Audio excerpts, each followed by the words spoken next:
सर्वांनी पुढे पहा. मी तुम्हाला एक प्रश्न विचारणार आहे. दोन माणसे आहेत. एक दष्टपुष्ट आहे, म्हणजे पैलवान आहे असा, आणि दुसरा माणूस काटकुळा आहे. आणि त्यांच्यापुढे एकसारखे दोन दगड मांडलेले आहेत. त्यांच्या हातात घन आहे दगड फोडण्यासाठी. कोणता माणूस अगोदर दगड फोडेल? ओमकार? पैलवान. का बरं? ताकद आहे, बरोबर. आणि जो दुसरा माणूस आहे तो दगड फोडेल का? त्याच्याकडून दगड फोडला जाईल का? हो, नाही. अजून का बरं? मायरा अगोदर तुला विचारतो, का बरं दगड फोडला जाणार नाही?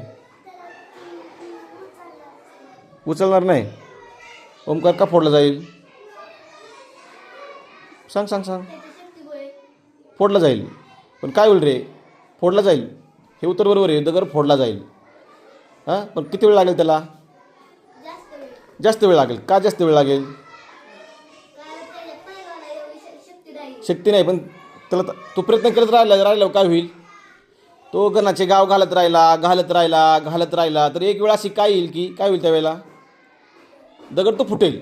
म्हणजे जरी दोघांची ताकद वेगळी आहे, जो ताकदवान माणूस आहे तो लवकर दगड फोडेल. जो दुसरा कमी ताकदवान आहे त्याला जास्त गणाचे गाव करावे लागतील, पण तो दगड फुटेल. म्हणजे आपलं जे काम होतं ते पूर्ण होईल का नाही? दोघं आपापले काम पूर्ण करतील का नाही?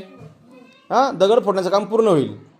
जसं पहिलवानाला पटकन दगड फुटला, दुसऱ्या माणसाला उशिरा फुटला, पण त्याने प्रयत्न करणं थांबवलं का?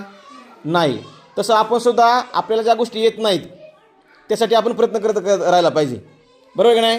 कुणाची एखादी गोष्ट लवकर पाठ होईल आणि एखाद्या मुलाला पाठ करायला वेळ लागेल, बरोबर की नाही? मग आपण प्रयत्न थांबवायचे का?